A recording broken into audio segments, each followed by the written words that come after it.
सांप, गरीब बेटा और शेरनी की किस्मत। बद्रीपुर जंगल का राजा बाला शेर बहुत अमीर था। उसके पास इतना खजाना था कि उसे खुद भी पता नहीं था कि उसके पास कितना खजाना है। लेकिन वो जितना अमीर था उतना ही निर्दयी और बेरहम भी था। वो कभी भी अपने खजाने से रत्ती भर भी किसी को नहीं देता था। बाला शेर को अपने खजाने पर बहुत घमंड था। वो जंगल में किसी से सीधे मुंह बात भी नहीं करता था और बस अपनी ही ऐठ में जंगल में घूमा करता था। उसी जंगल में एक गरीब शेरनी भी रहा करती थी। वह शेरनी इतनी गरीब थी कि उसके पास खाने के लिए कुछ नहीं था। कभी कभी तो वह बेचारी भूखे पेट भी सो जाया करती थी। सरला शेरनी एक बहुत ही अच्छी और सब्र करने वाली थी। उसके पास जितना कुछ था वो उसी में ही हमेशा खुश रहा करती थी। शेरनी का एक छोटा बेटा था जिसका नाम था भोला। भोला हमेशा ही अपनी माँ से बोलता था, माँ, हमारे पास इतना पैसा क्यों नहीं है जितना रघु और उसकी मम्मी पापा के पास है। मुझे भी इतने पैसे चाहिए और इतने ही ज्यादा खिलौने भी चाहिए। बेटा, तुम्हें पता है ना, हमारे पास इतना कुछ नहीं है और आज जब मैं काम पर जाऊंगी तो मैं सुबह तुम्हारे लिए खिलौने जरूर लेकर आऊंगी। ऐसा बोलकर शेरनी अपने बेटे को दिलासा देती है। अगली सुबह होती है तो शेरनी अपने काम के लिए निकलती है और वह अपने काम पर लग जाती है। शेरनी हर रोज इधर से उधर लकड़ियां ढोने का काम किया करती थी और इसके बदले में उसे जो कुछ भी पैसे मिलते थे उनसे वह अपना और अपने बेटे का पेट भरती थी। शेरनी को आज काम करते करते रात हो जाती है और उधर उसका बेटा अपनी माँ का इंतजार कर रहा होता है। शेरनी इधर अपने बेटे को लेकर बहुत परेशान थी, लेकिन आज उसका काम खत्म होने का नाम ही नहीं ले रहा था। तभी अचानक से तेज हवाएं चलने लगती है और जंगल में तूफान आ जाता है। शेरनी ये सब देखकर जल्दी से सारे काम छोड़कर अपने घर की ओर दौड़ती है और उधर उसका बेटा उस आंधी को देखकर डरने लगता है और अपनी माँ को आवाजें लगाने लगता है। तभी एकदम से शेरनी का पूरा घर उसके बेटे के ऊपर ही गिर जाता है। शेरनी जब वहाँ पहुँचती है तो वह अपने बेटे को पत्थरों के नीचे दबा हुआ देखती है।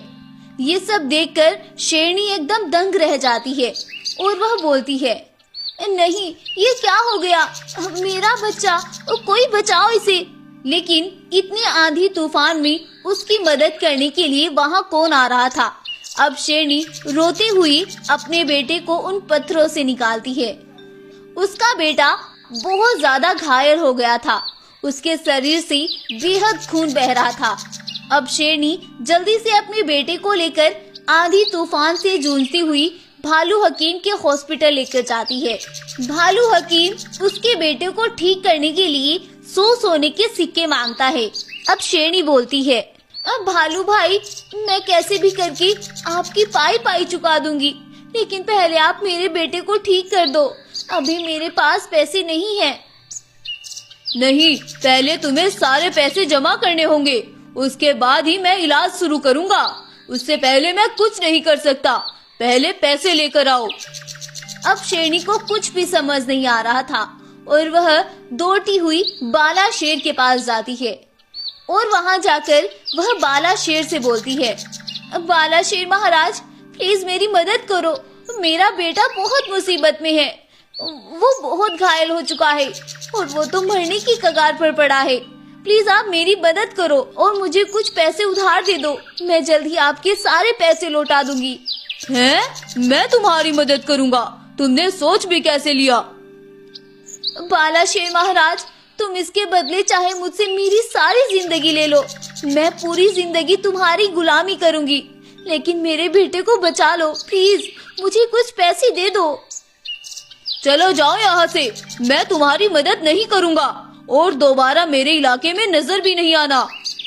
शेरनी बेचारी वहाँ से मायूस होकर लौट जाती है और वह सीधा भालू के पास जाती है, लेकिन तब तक उसका बेटा अपनी आखिरी सांसें भी तोड़ देता है और वह मर जाता है। शेरनी बेचारी मायूस होकर अपने बेटे को लेकर एक गड्ढे के अंदर लाकर दफन कर देती है, लेकिन अब उसके मन में बहुत गुस्सा भरा था। वो कुछ भी करके उन दोनों को खत्म कर देना चाहती थी। वो उन दोनों को अपने बेटे का कातिल समझने लगती है। कुछ दिन ऐसे ही बीतते हैं और शेरनी हर दिन मौके की तलाश करती है। कुदरत भी उसके साथ थी। एक दिन सुबह सवेरे बाला शेर जब जंगल में घूम रहा था तो वह घूमते घूमते एकदम से जमीन पर गिर जाता है और उसे पूरा जंगल घूमता हुआ नजर आता है।